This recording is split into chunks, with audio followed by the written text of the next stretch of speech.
Next concept जो अभी ले रहे हैं हम लोग, कॉस्ट। ये कंसेप्ट में एक बड़ा क्वेश्चन जो करीबन 16 मार्क का बीबीए सेमेस्टर 1 को आता है और बीबीएम सेमेस्टर 1 को आता है और FA BCom semester 1, MBA semester 1। तुम्हारे लेवल पे ये 2 से 4 मार्क के ऊपर नहीं होगा। तुम लोग को कंसेप्चुअल क्लैरिटी ही तक है, हमने ग्राफ्स तक सब कुछ बनाया है। तो सबसे पहले क्वेश्चन ये है कि कॉस्ट, जब भी प्रोडक्शन होगा इकोनॉमिक्स में, प्रोडक्शन किसको बोलते हैं? सबसे पहले तो कॉस्ट क्या है, कॉस्ट के लिए प्रोडक्शन जानना जरूरी है। सिंपल सी भाषा में प्रोडक्शन को का meaning transformation of input into output.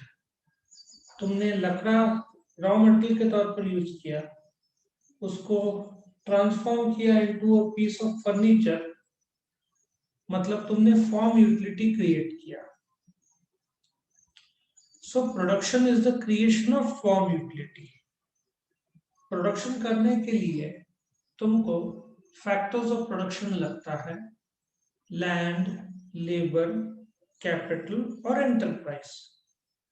जब तुम प्रोडक्शन में इन फैक्टर्स ऑफ प्रोडक्शन का इस्तेमाल करते हो तो जो फैक्टर प्रोवाइडर्स है, लैंडलॉर्ड, लेबरर, कैपिटलिस्ट और एंटरप्रेन्योर, इन्होंने फ्री में प्रोवाइड नहीं किया है। बिकॉज तुम इसका इस्तेमाल कर रहे हो, तुमको पेमेंट करना पड़ेगा टू द फैक्टर ओनर्स। सो तुम्हारे लिए जो तुम रिटर्न्स में दे रहे हो, लैंड के लिए रेंट, फिर लेबर के लिए वेजेस, कैपिटल के लिए इंटरेस्ट, ठीक है ना, ये सब तुम्हारे लिए कॉस्ट होता है। फैक्टर ओनर के लिए वो इनकम होता है। सो तुम्हारे लिए ये फैक्टर कॉस्ट है। So what is a cost? जो भी cost refers to all expenses, जो भी सारे खर्चे जो तुमको करने होते हैं प्रोडक्शन ऑफ कमोडिटी या प्रोडक्शन ऑफ गुड्स के लिए, जो कि रेंट, वेज, इंटरेस्ट, जो भी तुम्हारे खर्चे हैं in the course of production, तुम्हारा जो भी कॉस्ट होता है, we refer to that as cost. तुम्हारे लिए कॉस्ट है, फैक्टर ओनर के लिए इनकम है। क्या समझ में आया ये? यस और नो? समझ में आया तुमको? यस और no? Yes sir. Okay, so ये कॉस्ट है। Now let us come to the meaning of total cost. वैसे तो कॉस्ट के बहुत सारे रूप होते हैं, तुमको सिलेबस में नहीं है। There is a concept called as explicit cost, there is a concept called as implicit cost, real cost, बहुत सारे कॉस्ट हैं। बट इकोनॉमिक्स में जब भी हम टोटल कॉस्ट की बात करेंगे, total cost is a mixture of two cost. वो दो कॉस्ट कौन सा है? टोटल फिक्स कॉस्ट और टोटल वेरिएबल कॉस्ट। सो जब भी हम टोटल कॉस्ट की बात करेंगे, टोटल कॉस्ट तुम्हारा सम है, टोटल है of what? Fixed and total cost. अब तुम्हारे मन में आएगा कि टोटल फिक्स कॉस्ट क्या है और टोटल वेरिएबल कॉस्ट है, वो हम देखेंगे। टोटल कॉस्ट को शॉर्ट में टीसी बोलते हैं, टोटल फिक्स कॉस्ट को शॉर्ट में टीएफसी बोलते हैं और टोटल वेरिएबल कॉस्ट को शॉर्ट में टीवीसी बोलते हैं। ठीक है, सो ये फॉर्मूला है इसका टोटल कॉस्ट का, TC is equal to TFC plus TVC. तो अभी हम देखेंगे फिक्स कॉस्ट क्या है या टोटल फिक्स कॉस्ट क्या है। सो जब भी मैं फिक्स कॉस्ट बोलूँ वो ऑटोमेटिक टीएफसी होता है। फिक्स कॉस्ट में एक और है एएफसी, एवरेज फिक्स कॉस्ट, जो बाद में देखेंगे। So what is fix cost? Now let us take the example. तुम्हारा रिचार्ज 1 महीने का है क्या 3 महीने का है? मेरा सवाल है तुमसे। तुम जो मोबाइल का रिचार्ज करते हो 3 महीने का है सर। 3 महीने का करीबन कितना आता है 3 महीने का, जरा बताओ।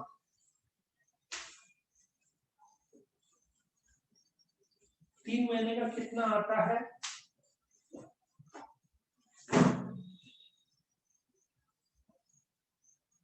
लेट अस से कि तुम 2 GB का रिचार्ज करते हो, तुम्हारा 3 महीने का होगा 600, मतलब हर महीने का होगा 200। Do you agree?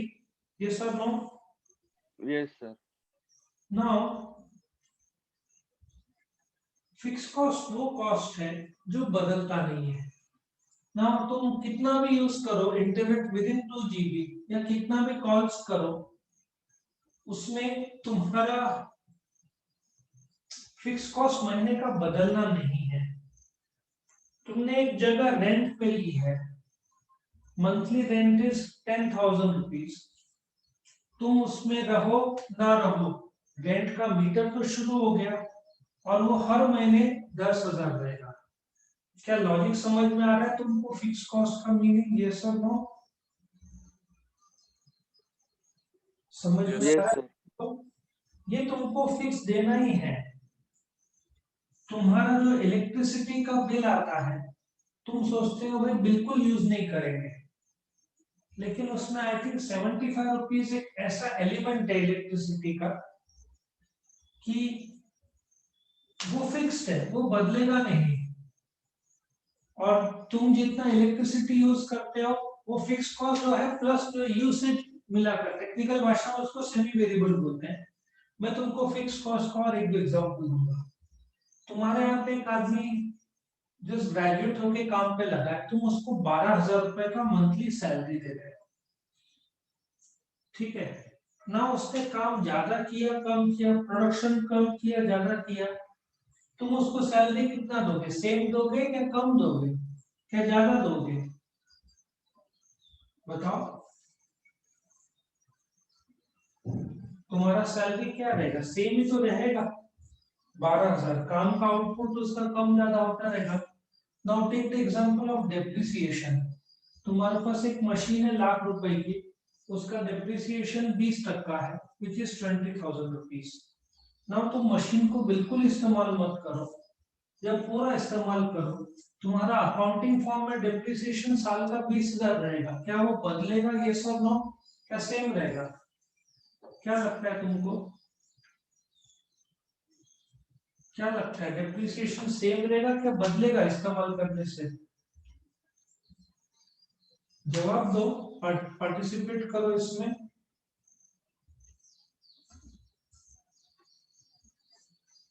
Sir same रहेगा। तुम्हारा डेप्रिसिएशन सेम रहेगा। तुम बिल्कुल मत इस्तेमाल करो या ज्यादा इस्तेमाल करो, डेप्रिसिएशन 20% ही रहेगा। लास्ट एग्जांपल, तुमने अपने गाड़ी खरीदी, उसका इंश्योरेंस कराया, तुम्हारी गाड़ी है 60,000 की और इंश्योरेंस है 4,000 रुपए। तुम गाड़ी को घर पे रखो या 24 घंटा चलाओ, तुम्हारा इंश्योरेंस साल का सेम रहेगा। अभी फिक्स कॉस्ट को प्रोडक्शन के नजरिए से देखते हैं।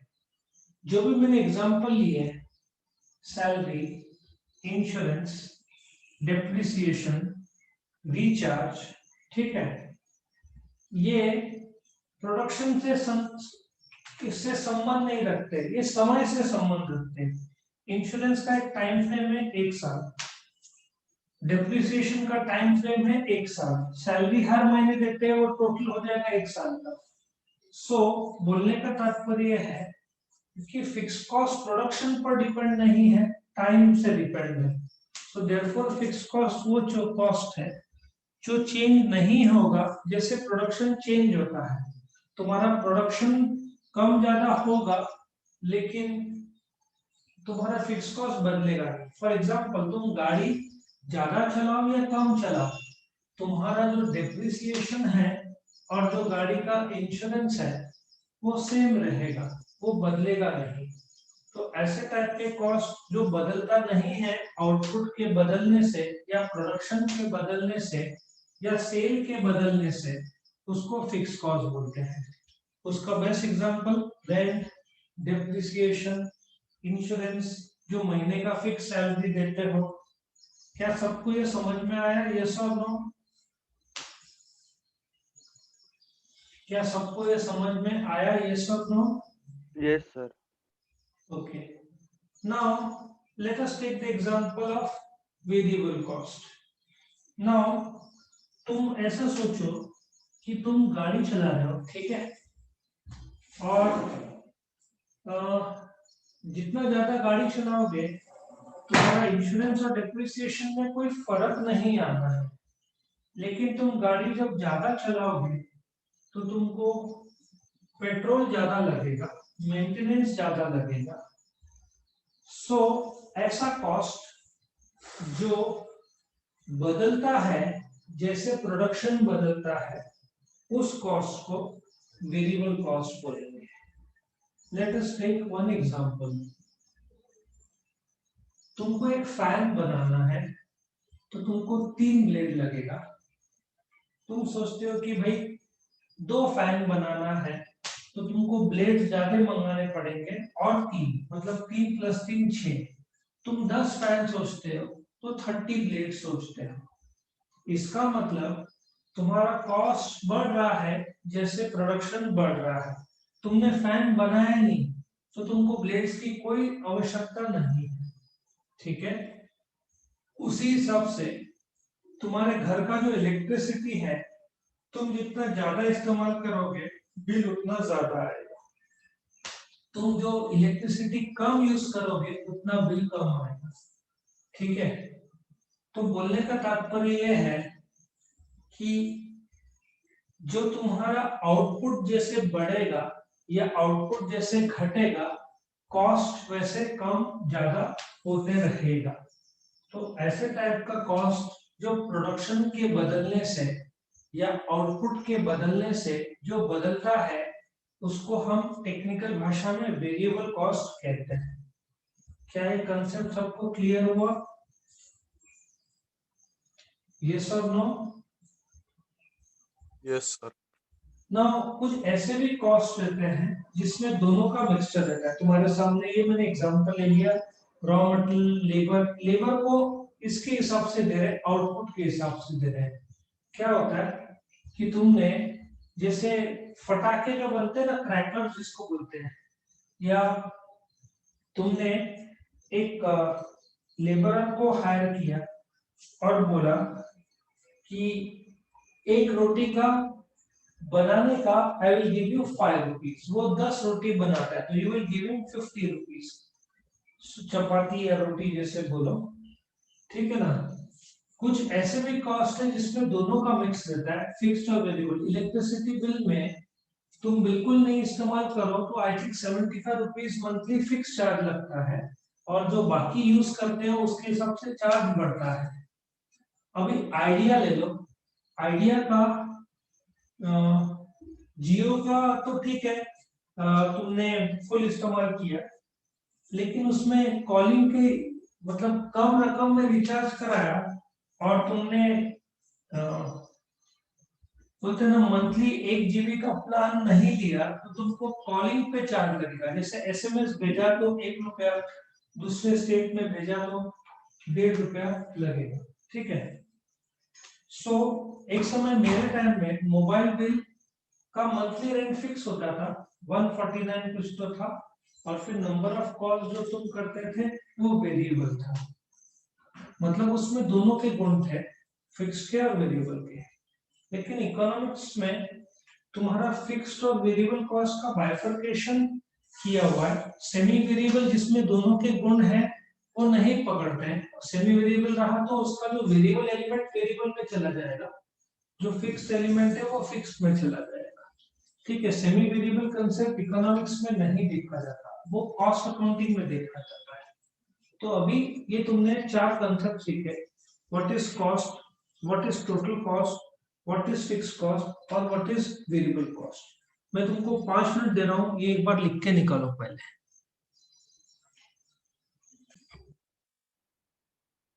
सो आई होप सबने लिख लिया होगा। कंसेप्ट सबको आई होप समझ में आए। यस और नो? क्या मैं आगे बढ़ सकता हूं? Yes sir. Yes, sir. Now तुम्हारे रजिस्टर और पेन, स्केल, पेंसिल बाजू में रखो। इसको हम ग्राफिकल फॉर्म में देखने वाले हैं। इसका शेड्यूल और ग्राफ का देखने वाले हैं। याद रखो कि यदि तुमने 2 मार्क का मीनिंग लिखा, एग्जाम्पल लिखा, लेकिन ग्राफ ने ड्रॉ किया तो वो 1 मार्क ही देगा। इकोनॉमिक्स में जहां जहां पॉसिबल हो वहां वहां तुमसे एक्सपेक्टेड है कि तुम ग्राफ ड्रॉ करो। तो उसी श्रेणी में या उसी रूप में हम अभी ये देख रहे हैं ग्राफ। ठीक है। सो तुम्हारे सामने 4 कॉलम्स बनाए कॉस्ट शेड्यूल, जिसमें टीसी है टोटल कॉस्ट, फिर टोटल वेरिएबल कॉस्ट या फिक्स कॉस्ट पहले, टोटल वेरिएबल कॉस्ट और लास्ट में टीसी। पहले आउटपुट है, पहला आउटपुट, फिर टीएफसी, टीवीसी और टीसी। लेट अस सी आउटपुट 0। अभी ऐसा सोचो दिन का तुमने एक जगह रेंट पे लिया है। मेरा एक सवाल तुमसे है, क्या तुम्हारा फिक्स कॉस्ट बदलेगा? The answer is no. ठीक है। नाउ तुम्हारा फिक्स कॉस्ट तुम नोट करो, सेम 0 बनाया या 1 बनाया या 2 बनाया या 3, मतलब तुम्हारा जो फिक्स कॉस्ट है, जैसे कि डेप्रिसिएशन, इंश्योरेंस और रेंट, इसका कोई लेना देना नहीं आउटपुट से। जितना फिक्स कॉस्ट है उतना ही लगना है। ठीक है। क्या सबको ये पार्ट समझ में आया? यस और नो?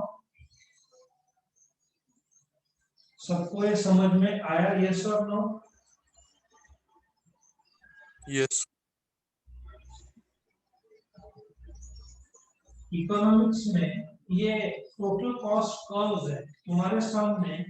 अभी इसको हम ग्राफिकल रूप में कन्वर्ट करेंगे। तुम भी पैरेलल ड्रॉ कर सकते हो, कोई प्रॉब्लम नहीं, बहुत इजी है। सो तुम्हारे सामने x axis, O is a point of origin, तुम्हारा y एक्सिस, तुम्हारा जो x एक्सिस है उसमें क्वांटिटी आएगा, y एक्सिस में कॉस्ट आएगा। नाउ तुम नोट करोगे जो फिक्स कॉस्ट है जो आउटपुट के बदलने से बदलता नहीं है, देयरफॉर ये जो लाइन है उसको एक्सप्लेन जो करना है, रेड कलर की जो लाइन तुम देख रहे हो टीएफसी, इसको हम शुरुआत कैसे करेंगे? TFC represents the total fixed cost curve, number 1. Number 2, it is a line which is parallel to the x-axis, indicating that as the output changes, the fixed cost does not change. It is the same throughout. Therefore, it is parallel to x-axis, meaning the fixed cost, which is 60, is the same throughout. वो बदलता नहीं है, इसलिए इसको हम total fix cost का बोलते हैं। ये एकदम क्लियर कट हॉरिजॉन्टल लाइन है जो कि पैरेलल है टू द एक्स एक्सिस। ये कंटिन्यूअस चलते जाएगा। तुम्हारा आउटपुट 0 हो या ज्यादा हो, फिक्स कॉस्ट को उससे फर्क नहीं पड़ता। तुम्हारे गाड़ी का जो इंश्योरेंस है, तुमने गाड़ी कम चलाया या ज्यादा चलाया, उससे फर्क नहीं पड़ता इंश्योरेंस कंपनी को। जो फिक्स कॉस्ट है वो उतना ही रहेगा। क्या ये कंसेप्ट क्लियर हुआ तुमको? Yes sir. ये ग्राफ पैरेलल तुम ड्रॉ कर सकते हो। अब टोटल वेरिएबल कॉस्ट देखो, अभी रुक जाना, ग्राफ पहले मैं एक्सप्लेन कर दूं। वेरिएबल कॉस्ट आउटपुट वही है, ठीक है, 0 1 2 3 5। एक फैन के 3 ब्लेड्स है, तुमने फैन बनाया ही नहीं तो तुमको ब्लेड्स खरीदने की जरूरत ही नहीं है। या तुम्हारा गाड़ी घर पे है तो पेट्रोल नहीं भरा तो भी चलता है। लेकिन जैसे तुमने एक फैन बनाया तो 3 ब्लेड्स का खर्चा आया 60 रुपया, 2 फैन बनाया तो तुम्हारा खर्चा हुआ 100 रुपया। इसका मीनिंग ये है कि जैसे तुम्हारा आउटपुट बढ़ रहा है वैसे तुम्हारा देखो कॉस्ट भी बढ़ते जा रहा है। 3 150, 4 बनाओगे तो 260, और 5 बनाओगे तो 390, ये कॉस्ट तुमको पड़ रहा है। करो स्टार्टिंग में 60 लग रहा है, फिर 100 लग रहा है, फिर 150, फिर खर्चा सडनली बढ़ गया। इसका एक लॉजिक है कि एक रिक्शा में तुमने एक रिक्शा में 3 सीमेंट के बैग जा सकते हैं, और एक रिक्शा में तुमने 1 सीमेंट का बैग मंगाया, ठीक है, शून्य तो कोई रिक्शा का तो चार्ज लगना ही नहीं। तुमने 2 मंगाया, 3 मंगाया, तब तक कॉस्ट ठीक है, लेकिन तुमको 4 सीमेंट के बैग मंगाने हैं, तो चौथे बैग के लिए वापस से एक रिक्शा लगेगा, इसलिए तुम्हारा कॉस्ट बढ़ गया। तो टीवीसी में इनिशियली कॉस्ट 40 रुपया, फिर बढ़ते जाता है, ठीक है। सो इनिशियली कॉस्ट कम रहता है, जैसे तुम्हारा आउटपुट बढ़ता है तो बढ़ता है, लेकिन धीरे से बढ़ता है। लेकिन अब जैसे वो वाली बात है, एक क्लासरूम है जिसमें 50 स्टूडेंट्स है, मैंने क्लासरूम रेंट पे लिया, रेंट है 10,000, 50 स्टूडेंट्स हुए। अब द मोमेंट 51st होता है, जगह नहीं बचता, तो मुझे एक और क्लासरूम भाड़े पे लेना पड़ेगा। सो बोलते ना, 51st स्टूडेंट के लिए कॉस्ट 10,000 बढ़ जाता है। सो देयरफॉर यहाँ से 150 से 260 हो जाता है। तो इसलिए कर्व ऐसे ड्रॉ किया है कि इनिशियली तुम्हारा कॉस्ट धीरे से मूव कर रहा है, लेकिन एक लेवल के बाद में, इसके बाद में ये वो जोर से मूव हो रहा है।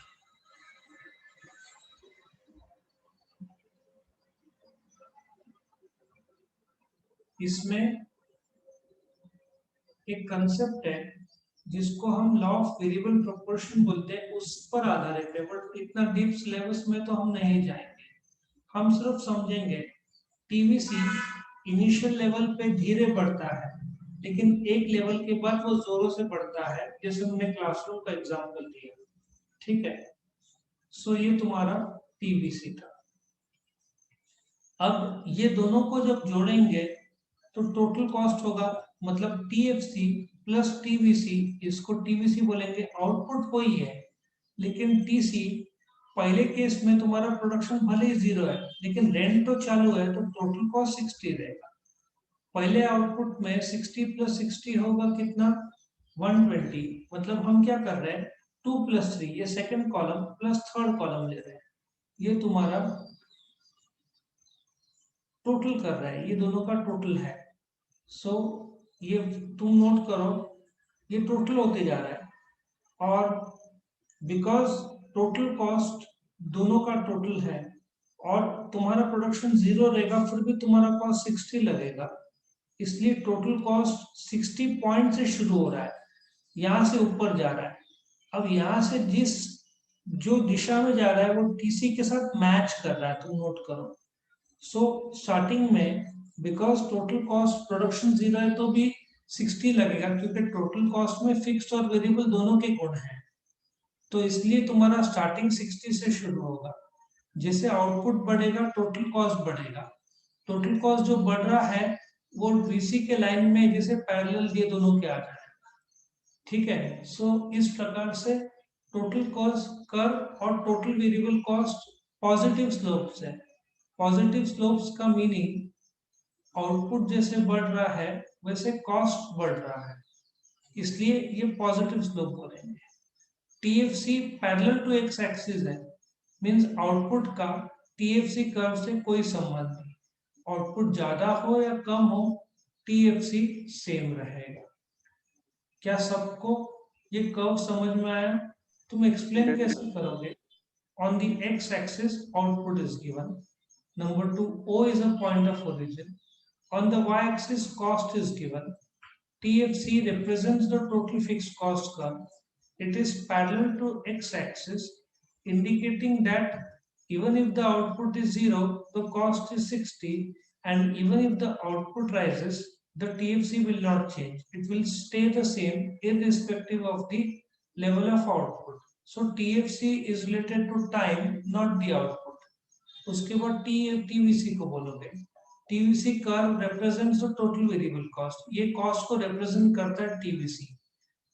When the output is 0, TVC is 0. But when the output increases, the TVC increases, indicating that it has a direct relationship, the positive relationship between cost and output.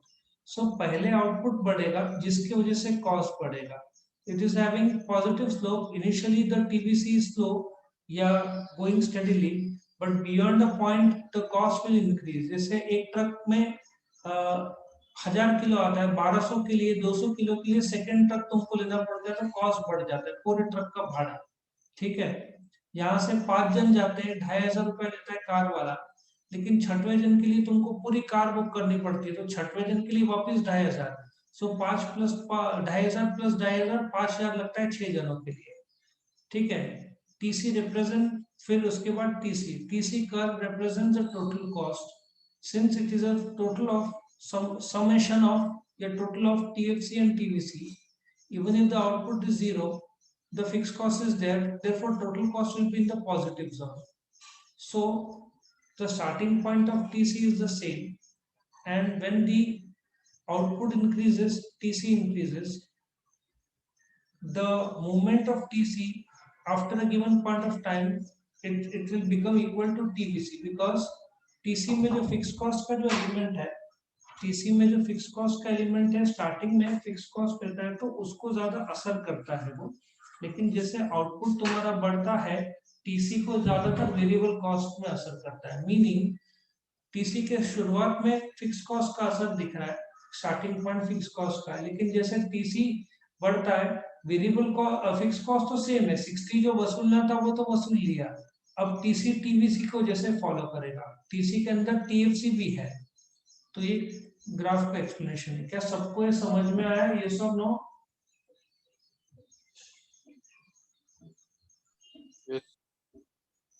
Okay, now इसमें हमने concept कौन कौन से देखे, एक बार quickly मैं तुमको बताऊं. तुम्हारा पहले कॉस्ट, फिर टोटल कॉस्ट, फिर टीएफसी टीवीसी, 4 देखे. ठीक है, ये हमने 4 कंसेप्ट देखे. अभी हम एक नया शेड्यूल देखेंगे, इसमें और 4 कंसेप्ट है, एएफसी, एबीसी, एसी और मार्जिनल कॉस्ट कर्व. अब शेड्यूल में तुम्हारे सामने एएफसी आ रहा है. अभी ऐसा सोचो कि तुमने गाड़ी या मशीन भाड़े पे ली है. ठीक है, महीने का 30,000 रुपया भाड़ा है और तुम 1000 आउटपुट मैन्युफैक्चर करते हो. उससे अच्छा एक सिंपल एग्जांपल लेता हूं ना. तुम पेंसिल बनाते हो, उसके लिए एक मशीन खरीदते हो, मशीन का मंथली भाड़ा होता है 30,000 रुपीज. एक महीने में तुम 1000 पेंसिल बनाते हो, तो पर पेंसिल कॉस्ट कितना हुआ बताओ मुझे? 30 रुपया पड़ा ना पर पेंसिल. समझ में आ रहा है तुमको? समझ में आ रहा है तुमको? ये सब नो. मशीन भाड़े पे लिए, 30,000 रुपए का भाड़ा है, एक महीने में 1000 पेंसिल बनाते हो, तो पर पेंसिल कितना कॉस्ट हुआ तुम्हारा? 30,000 डिवाइडेड बाय 1000, 30 रुपया. तुम महीने में 5000 पेंसिल बनाते हो, तो तुम्हारा कॉस्ट कितना हुआ? 6 रुपया. तुम 10,000 पेंसिल बनाते हो, तो तुम्हारा कॉस्ट कितना हुआ? 3 रुपया. तुम 15,000 पेंसिल बनाते हो, मतलब average fix cost. Average fix cost सबसे पहले क्या होता है? जब भी मैं यूज करूं वर्ड एवरेज, इट मींस वो एक यूनिट की बात करता है. टीएफसी टोटल रकम है, एएफसी एक यूनिट का रकम है. AFC is nothing but 60 divided by 0, कुछ भी नहीं आएगा. तुमने एक महीने में ऐसे सोचो तुम्हारा फिक्स कॉस्ट 60 है और तुमने एक मशीन बनाया, तो तुम्हारा कॉस्ट कितना होगा? एएफसी 60. दूसरा महीना पकड़ लो, तुम्हारा फिक्स कॉस्ट 60 है बट तुमने 2 यूनिट बनाया, तो पर यूनिट कितना होगा? 30 रुपीज. चॉकलेट सोचो, 60 रुपए की चॉकलेट है, एक जन खा रहा है, तो 60 रुपीज का खर्चा आएगा. मतलब बोलते ना TTMM, तू तेरा मैं मेरा. ठीक है, खर्चा कर रहे हो. सो दूसरे केस में 60 रुपए का कैडबरी लिया, 2 जन ने खाया, तो आपस में बांट लिया, तो 30 हुआ पर हेड. फिर तीसरा आया, तुमने वापस 60 रुपए की कैडबरी खरीदी, 60 रुपए डिवाइडेड बाय 3 कितना होगा पर हेड? 20. फिर 4 घन 60 डिवाइडेड बाय 4 15 और पांचवा 60 डिवाइडेड बाय 5 12 रुपए। क्या तुमको ये कंसेप्ट समझ में आ रहा है? ये सब नो? Yes sir. तो कैडबरी का दाम 60 रुपए है, जितने ज्यादा लोग आते जा रहे हैं उतना पर हेड कम होते जा रहा है। उसी प्रकार से तुमने जो मैन्युफैक्चर किया है, जैसे आउटपुट ज्यादा मैन्युफैक्चर करते हो, ठीक है, उतना पर यूनिट कॉस्ट कम होते जाता है। क्योंकि ऐसा सोचो, 1 किलो का एक केक है, अकेला आदमी खाएगा तो उसको भरना पड़ेगा। 2 जन आए तो केक 500 ग्राम शेयर हो जाएगा। 3 जन आए तो सो पर हेड जो है केक उतना ही है। तुम्हारा कॉस्ट 60 है, लेकिन जैसे तुम्हारा आउटपुट बढ़ रहा है उतना शेयर होते जा रहा है। सो एएफसी लगातार गिरते जा रहा है जैसे आउटपुट बढ़ रहा है, बट टीएफसी सेम है। सो टीएफसी मतलब तुम्हारा टोटल फिक्स कॉस्ट जो बदलता नहीं है आउटपुट के बदलने से, जबकि एवरेज फिक्स कॉस्ट घटते जा रहा है जैसे आउटपुट बढ़ते जा रहा है। क्योंकि जैसे मैंने बताया, 1 किलो का केक जैसे ज्यादा लोग शेयर करेंगे तो पर हेड हिस्सा कम मिलते जाएगा। इसको हमको ग्राफिकल फॉर्म में बताना पड़ेगा। टेक्निकल भाषा में इसको short term average cost curve बोलते हैं हम लोग। इसको समझने के लिए वापस से तुमको ड्रॉ करना पड़ेगा तुम्हारा एक्स एक्सिस और वाई एक्सिस। अभी ये सारे curve short term average cost curves था। ऊपर का जो दिशा में कर्व्स है, ये जो कर्व है ये तुम्हारा short term total cost curves है, ये तुम्हारा short term average cost curves है। सो एक्स ओ वाई सेम है, ठीक है, आउटपुट भी सेम है, सिर्फ कॉस्ट, यहाँ जो कॉस्ट होगा वो सब एवरेज में होगा और यहाँ पे टोटल में होगा, ये फर्क है। अभी मुझे बताओ, तुम्हारा एएफसी सेम है क्या, बढ़ रहा है लगातार, क्या लगातार घट रहा है? क्या तुम्हारा ऑब्जर्वेशन है, जरा बताओ।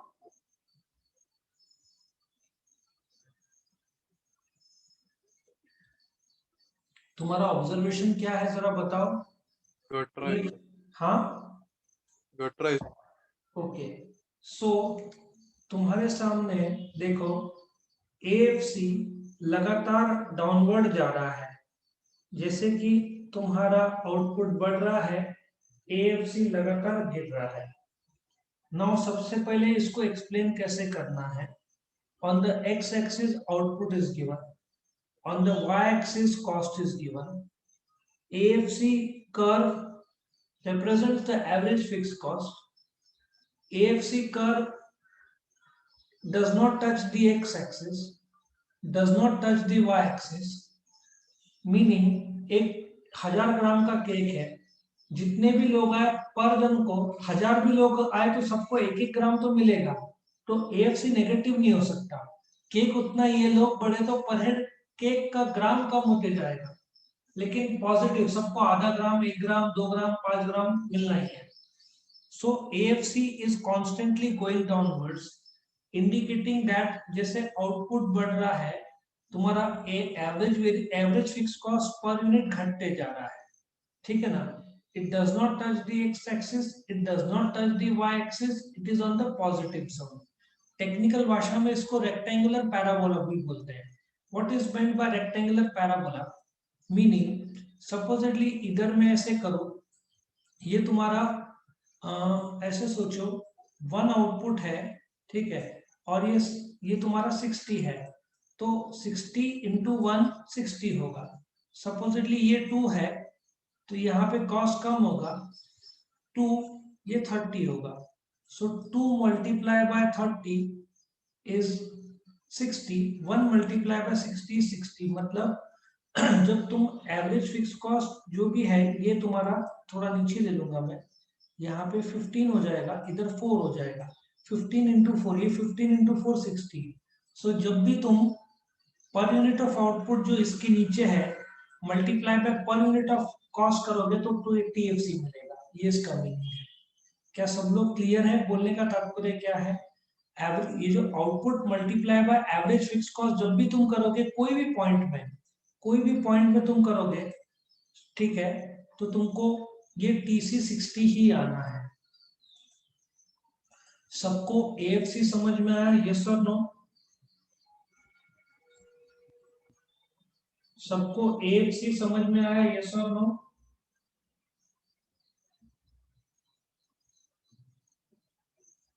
बोलो, सबको AFC समझ में आया? Yes, sir. चलो फिर हम आगे बढ़ते हैं। नेक्स्ट जो कंसेप्ट हम लेंगे, आउटपुट सेम है लेकिन तुम्हारा जो पर यूनिट कॉस्ट में बदलाव आएगा। सो TFC या TVC या TC, ये टोटल पूरा महीना या साल की बात करना है। ये एवरेज मतलब पर यूनिट की बात कर रहा है। एवरेज पाने के लिए जो तुम्हारा TVC है, एवरेज वेरिएबल कॉस्ट पाने के लिए तुम्हारा TVC को आउटपुट से डिवाइड करना पड़ेगा। मतलब ये तीनों कॉस्ट को आउटपुट से डिवाइड कर रहे हैं। TFC को डिवाइड किया तो एवरेज फिक्स कॉस्ट आता है। इकोनॉमिक्स में एवरेज मतलब हमेशा पर यूनिट होता है, ठीक है। और फिक्स कॉस्ट लिखा या TFC लिखा तो वो टोटल कॉस्ट होता है, वो पर यूनिट नहीं होता। टोटल कॉस्ट जो तुमको टोटल फिक्स कॉस्ट जो खर्चा है उस टाइम फ्रेम में। TVC पाने के लिए हमको डिवाइड करना पड़ेगा the TVC by the output. सीधी बात है, तुम पंखा बना ही नहीं रहे हो तो तुमको ब्लेड्स की जरूरत ही नहीं पड़नी है। तुम पहला यूनिट बनाया 60 लगाया, 60 डिवाइडेड बाय 1 कितना होगा? 60। फिर दूसरा 100 डिवाइडेड बाय 2 कितना हो रहा है? 50। 150 डिवाइडेड बाय 3 कितना हो रहा है? 50। 260 डिवाइडेड बाय 4 कितना हो रहा है? 65। और लास्ट में 390 डिवाइडेड बाय 5 कितना हो रहा है? 78। अब तुम ध्यान से देखोगे ABC को, जैसे मैंने बताया कि एक क्लास मैंने रेंट पे लिया है, 10,000 रुपए का रेंट है और सपोजिटली सिर्फ 10 ही स्टूडेंट आते हैं तो पर हेड मुझे 1,000 रुपया लगता है। 25 स्टूडेंट आते हैं तो पर हेड 2 रुपया लगता है। 50 स्टूडेंट नहीं, सॉरी, 10,000 डिवाइडेड बाय 1,000 स्टूडेंट आते हैं तो मुझे 10 रुपया लगता है। 2,000 स्टूडेंट आते हैं तो 10,000 डिवाइडेड बाय 2,000 5 रुपया लगता है। 5,000 स्टूडेंट आते हैं तो मुझे 2 रुपया पर स्टूडेंट लगता है। मैं शायद कुछ गलती कर रहा हूँ, मैं तुमको सिंपल सी भाषा में बताता हूँ। 10,000 आउटपुट पकड़ लो, फिर 10,000 तुम्हारा वेरिएबल कॉस्ट पकड़ लो, ठीक है। मैंने क्लासरूम भाड़े पे लिया है या एक रूम भाड़े पे लिया है जहाँ प्रोडक्शन कर रहा हूँ। 10,000 का रेंट है। यदि मैं 1,000 प्रोडक्शन करूँ किसी वस्तु का, ठीक है ना, तो मुझे 10 रुपया पर किलो पकड़ लो लगेगा। यदि मैं 2,000 किलो लगाऊं तो मुझे कितना लगेगा? 5 रुपया। 5,000 तो 2 रुपया, 10,000 किलो तो 1 रुपया। लेकिन मुझे और 1,000 किलो लगेगा तो मुझे और एक रूम भाड़े पे लेना पड़ेगा। सो भाड़ा हो जाएगा 10 + 10 20,000। 20,000 डिवाइडेड बाय अभी 11,000 करेंगे तो कॉस्ट बढ़ जाएगा। सो बोलने का तात्पर्य, एक ट्रक में यदि तुम 3 बोलते ना 3 टन तक ले जा सकते हो, चौथे टन के लिए तुमको नया ट्रक लेना पड़ेगा, जिसकी वजह से तुम्हारा पर टन कॉस्ट बढ़ जाता है। क्योंकि जो दूसरे ट्रक में 3 टन का कैपेसिटी है, पहला जो ट्रक है 3 का 3 टन तुम भेज रहे हो, भाड़ा कितना लग रहा है तुमको? ठीक है, उसने बोला कि भाई 150 रुपया, तो तुमने 3 टन के हिसाब से पर टन 50 दिया, लेकिन चौथे टन के लिए तुमको एक और ट्रक भाड़े पे लेना पड़ रहा है तो तुम्हारा कॉस्ट बढ़ रहा है 260। सो 260 डिवाइडेड बाय 465। बोलने का तात्पर्य है कि एवरेज वेरिएबल कॉस्ट स्टार्टिंग में कम होता है क्योंकि तुम मशीन को पूरा चलाते नहीं है दिन में। जैसे मशीन को ज्यादा चलाओगे तो तुम्हारा पर यूनिट कॉस्ट कम हो रहा है, लेकिन जैसे ही तुम बोलते ना आउटपुट बढ़ाते हो, तुमको शायद दूसरा अच्छा एग्जांपल दूंगा जो तुमको समझेगा। सपोजिटली तुम्हारा प्लान है 2 GB का, तो तुम्हारा दिन का 2 GB तुमको मिलता है। तुम्हारा कॉस्ट वो फिक्स में आता है, मानते हैं, लेकिन तुम यूसेज जब ज्यादा करते हो तुम्हारा 2 GB खत्म हो जाता है, लेकिन तुमको एक और इम्पोर्टेंट कॉलेज का वीडियो देखना है तो तुम रिचार्ज कराते हो एक्स्ट्रा, वो आता है ना 1 GB 2 GB खरीदना पड़ता है ना, कितना पड़ता है 51 रुपीज फॉर 6 GB आता है, ऐसे कुछ है ना, ये सब नो देखा है तुमने वो प्लान? Yes, sir. सो तुमको 51 रुपीज का रिचार्ज करना पड़ रहा है क्योंकि तुम्हारा 2 GB खत्म हो गया दोपहर को, कॉलेज के क्लास के लिए तुमको रिचार्ज एक्स्ट्रा करना पड़ रहा है 51 का, सो तुम्हारा कॉस्ट बढ़ गया है। तो वही हो रहा है।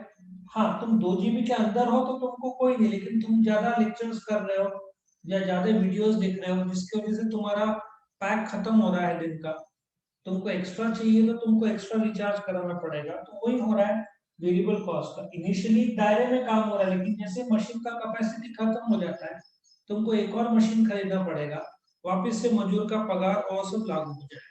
ठीक है, सो इसको एबीसी बोलते हैं। एबीसी देखो, इनिशियली कॉस्ट घटता है फिर बढ़ता है, इसका बहुत इंटरेस्टिंग एक्सप्लेनेशन है। नाउ सबसे पहले तुम क्या बोलोगे, एबीसी कर्व।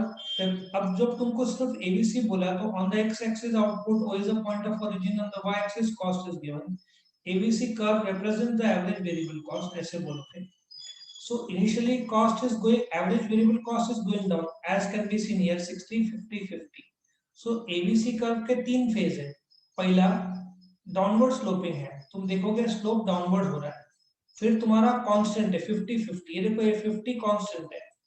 पहला ये 60 से कम होते हुए 50 आया, घटा, लेकिन 50 के बाद बढ़ा 65 और फिर बढ़ा 78।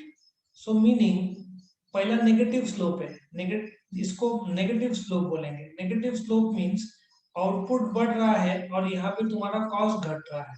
दूसरा कांस्टेंट स्लोप है, ये सेम कांस्टेंट है 50 50। उसके बाद पॉजिटिव स्लोप है, positive meaning output beyond this point, तीसरे यूनिट के बाद में जब ज्यादा बनाते हैं चौथा आउटपुट, तो तुम्हारा कॉस्ट बढ़ रहा है। ये देखो ये तुम्हारा कॉस्ट बढ़ रहा है, मतलब पॉजिटिव स्लोप हो गया कि this rises therefore the cost also rises. तो इस कंसेप्ट को तुम क्या बोलोगे, एबीसी, कि initially cost goes down but beyond a particular point cost goes up. This concept has 3 slopes. One is downward sloping, one is constant horizontal, and third is the positive slope. So यहाँ पे तुम्हारा cost per unit घट रहा है, एक level के बाद cost per unit बढ़ते जाएगा। क्या सबको समझ में आ रहा है, यस और नो? क्या सबको ये समझ में आ रहा है, यस और नो? बोलो, जवाब दो तो फिर मुझे क्लियर हो। Yes, sir. Yes, sir. ये Yes, तुमको sir. बहुत काम का कंसेप्ट है, तुम 12th के बाद कोई भी कोर्स करोगे कॉमर्स के, ये तुमको ग्राफ आना ही आना है।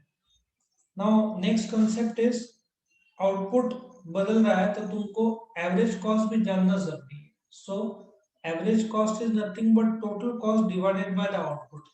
सो ये 120 है, 80 है, 70 है, वापस बढ़ रहा है।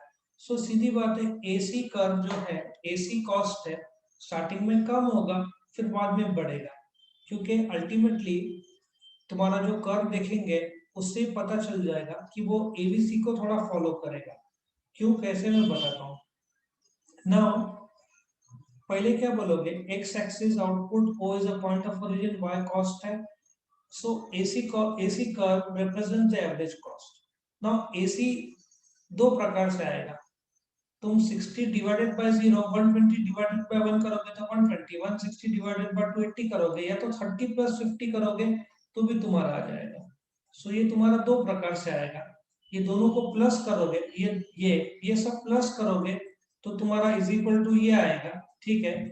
और या तो फिर this divided by the output तुम करोगे तो तुम्हारा एसी आएगा, ठीक है।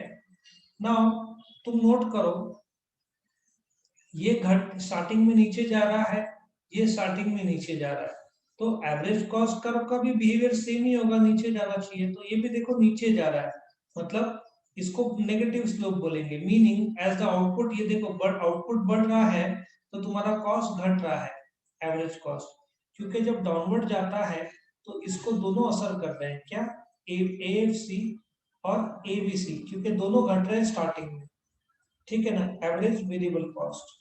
लेकिन एक पॉइंट के बाद में जब तुम देखो एबीसी नीचे आ चुका है और फिर बढ़ना शुरू करता है, बाद में एसी में जब नीचे आ रहा है तो एएफसी एबीसी असर कर रहा है, लेकिन नया नया फैक्ट्री है, स्टार्टिंग में मैन्युफैक्चरिंग कम हो रहा है लेकिन फिक्स कॉस्ट बहुत ज्यादा रहता है, तो एसी का स्टार्टिंग में जब गिरता है तो एवरेज फिक्स कॉस्ट ज्यादा असर कर रहा है, मानते एवरेज वेरिएबल कॉस्ट भी गिर रहा है, बट एसी के डाउनवर्ड स्लोपिंग में एएफसी ज्यादा असर करता है।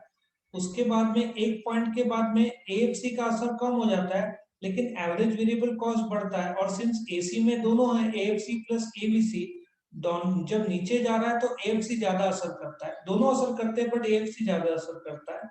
इसके बाद जब ये बढ़ रहा है तो एसी कर्व को तुम्हारा एवरेज वेरिएबल कॉस्ट असर कर रहा है, तुम देखो ये जो डिस्टेंस है दोनों के बीच कम होते जा रहा है, इसका मतलब एवरेज वेरिएबल कॉस्ट डायरेक्ट असर कर रहा है एसी कर्व को। सो स्टार्टिंग में इसके भी 3 फेजेस है, तुम्हारा पहले डाउनवर्ड स्लोपिंग मीनिंग कि आउटपुट बढ़ता है तो average cost curve per unit घटता है, फिर ये कांस्टेंट फेज है, इसको डिश शेप कर्व भी बोलेंगे या यू शेप कर्व भी बोलेंगे, फिर बाद में तुम्हारा कॉस्ट बढ़ता है क्योंकि बढ़ते समय एसी को एबीसी असर कर रहा है, एसी एएफसी तो लगातार गिर रहा है, यहाँ लगातार गिर रहा था लेकिन फिर बाद में भले ही एएफसी गिरे, सिंस एबीसी बढ़ रहा है तो एसी को पुशअप कर रहा है तुम्हारा एबीसी।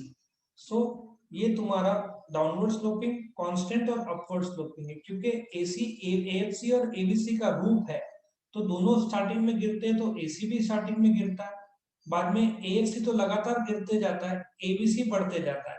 सो सिंस एबीसी बढ़ते जा रहा है, इसका सब निचला पॉइंट इधर है, ये बढ़ते जा रहा है लेकिन अभी भी ये गिर रहा है जबकि एबीसी बढ़ रहा है, तो बोलते ना बाद में बढ़ते हुए श्रेणी में एसी को एबीसी ज्यादा असर कर रहा है क्योंकि एएफसी का खत्म लगातार खत्म होते जा रहा है और एबीसी का असर एसी को ज्यादा होते जा रहा है।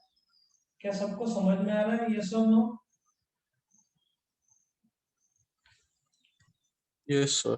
इसका एक और एग्जांपल ले सकते हैं, जब बारिश स्टार्ट होता है तो बहुत गर्म होता है क्योंकि मॉइस्चर ये सब चीज असर करता है, लेकिन जब बारिश लगातार बढ़ता है सपोर्टेड बाय ठंडी, तो तुमको जो गर्मी था उस पर ठंड लगने लगता है, और अभी देखो 3-4 दिन बाद तुमको थोड़ा गर्मी नहीं लग रहा होगा, ठंड लग रहा होगा क्योंकि लगातार बारिश से क्लाइमेट में ठंडक आ चुका है। सो जब बारिश शुरू होता है तो गर्मी और ठंडी दोनों रहता है लेकिन गर्मी ज्यादा लगता है स्टार्टिंग में, लेकिन बारिश लगातार जब होता है तो गर्मी का असर कम होने लगता है, ठंडी का असर ज्यादा होने लगता है, तो ये एग्जांपल बेस्ट है बारिश का, कि एक समय बाद बारिश में ठंडक जो है वो ज्यादा असर करता है गर्माहट से। क्या ये कंसेप्ट समझ में आया सबको, यस और नो? Yes sir. अभी हम लास्ट कंसेप्ट इसमें देखेंगे जिसको आउटपुट सेम है, जिसको इधर हम लिखेंगे फिफ्थ एमसी, एमसी मतलब मार्जिनल कॉस्ट होता है। अब इसको एक्सप्लेन करने के लिए मैं नेक्स्ट पेज में जाऊंगा, तुमको पहले मार्जिनल कॉस्ट क्या होता है एक्सप्लेन करूंगा, फिर वापस इधर आके इसका शेड्यूल का पार्ट भर देंगे और फिर ग्राफ देखेंगे तो तुम्हारा ये कॉस्ट पूरा हो जाएगा। इसके लिए मैं पहले नेक्स्ट पेज में आ रहा हूँ। अब ये मार्जिनल कॉस्ट क्या होता है, मैंने तुमको इकोनॉमिक्स में पहले ही बताया था कि मार्जिनल मार्जिनल हमेशा तुम्हारा मार्जिनल यूटिलिटी में law of diminishing marginal utility जो कि सेकंड चैप्टर था उसमें मैंने बताया था कि जब तुम एक और प्रोडक्ट कंज्यूम करते हो तो उस प्रोडक्ट से जो तुमको एक्स्ट्रा यूटिलिटी मिलता है from the previous one, for example एक मैंगो का 8 यूटिलिटी मिला, दूसरे मैंगो का 6 मिला, सो दूसरे मैंगो का जो 6 है मार्जिनल था, one more, so marginal is one more. इसके बाद वाले वीडियो में तो मार्जिनल रेवेन्यू भी देखोगे, वन मोर आउट जो पैसा आता है। So marginal cost is nothing but extra cost जो तुमको इनकर होता है by manufacturing one more product. इसको एग्जांपल के साथ अच्छा समझा जा सकता है। तुम्हारे सामने ये फॉर्मूला है, फॉर्मूले समझने से ज्यादा मैं तुमको यहाँ पे एग्जांपल नीचे देता हूँ तो तुमको ज्यादा अच्छे तरीके से समझेगा। सो ऐसा सोचो, टोटल कॉस्ट तुम 10 टेक्स्ट बुक बेचते हो तो तुमको कितना खर्चा आ रहा है, 500 रुपया, ठीक है, ये 500 रुपया आ रहा है। The 10th text book 11th text book बनाया तो 550 आ रहा है। सो सिंपल सा लॉजिक है, ये 550 रुपीज 11th की बुक है विच इज एन, माइनस जो ये 10th बुक है, ठीक है ना, n-1 10th बुक का खर्चा 500 आ रहा है, सो 550 माइनस 500 इज 50। बोलने का तात्पर्य है कि 10वें टेक्स्ट बुक से जब तुम 11वें टेक्स्ट बुक में आते हो तो एक्स्ट्रा टेक्स्ट बुक का जो तुमको एक्स्ट्रा खर्चा आता दैट इज 50, ये तुम्हारा मार्जिनल कॉस्ट हुआ, ठीक है ना।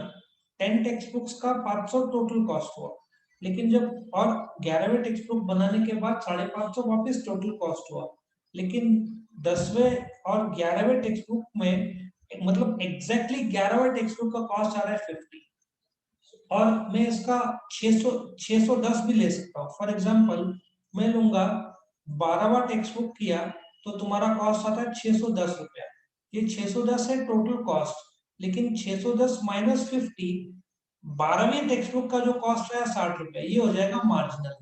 मतलब हर नया टेक्स्ट बुक जब तुम मैन्युफैक्चर करते हो, हर नया कॉस्ट उस नए टेक्स्ट बुक पे जो पड़ता है उसको मार्जिनल कॉस्ट बोलते हैं। और तुमने 5 टेक्स्ट बुक बनाए, पांचों का टोटल कर दिया मतलब टोटल कॉस्ट रहेगा, और 6वें बनाओगे 6वें का कॉस्ट होगा मार्जिनल, और 5वें कॉस्ट और 6वें का जोड़ दोगे तो हो जाएगा टोटल कॉस्ट। सो 550 प्लस 60 करोगे 610, ये टोटल कॉस्ट होगा।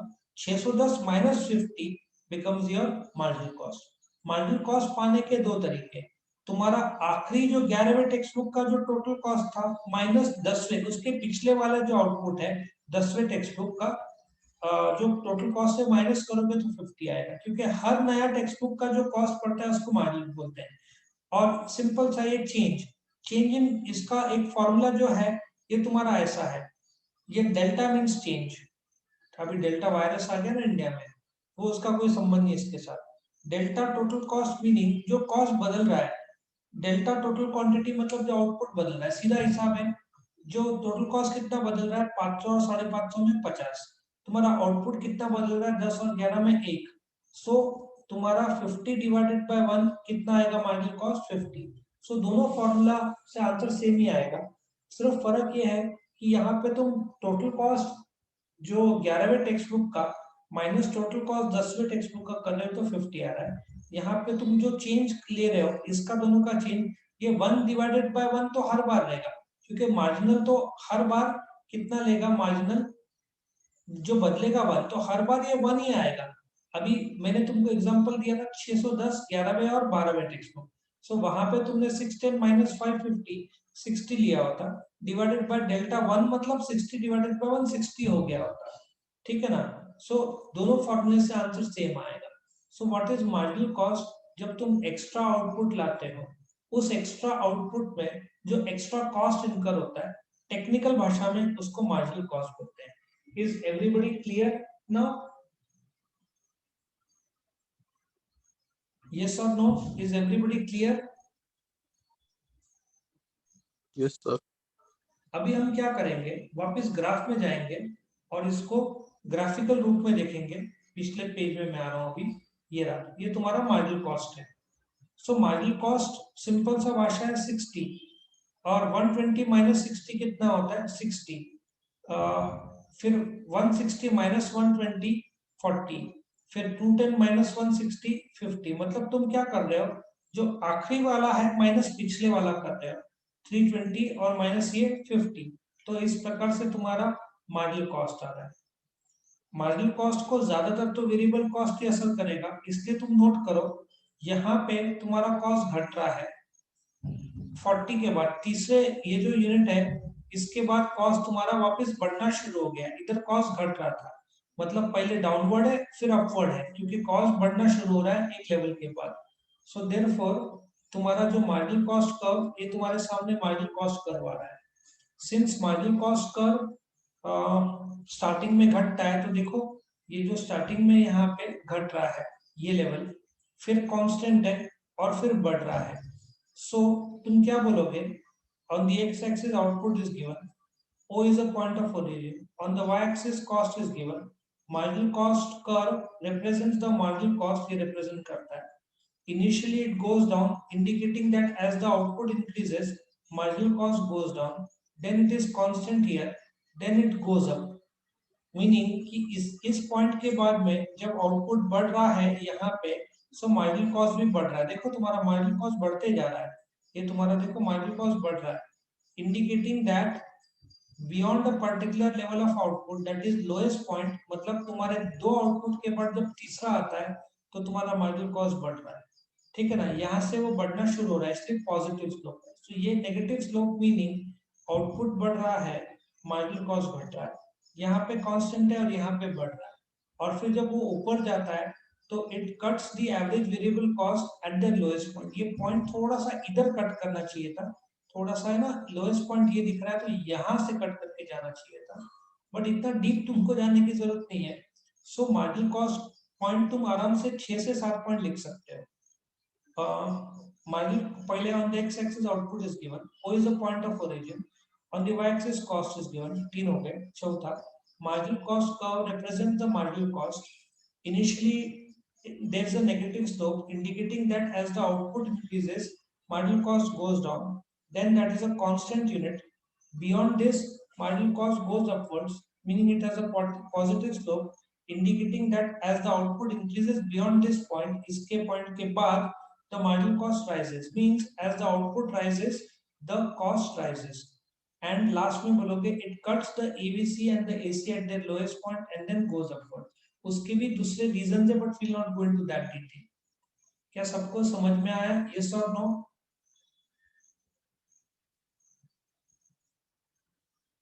सबको समझ में आ रहा है? Yes or no? Yes. Okay. तो ये कॉस्ट का पूरा खत्म होता है,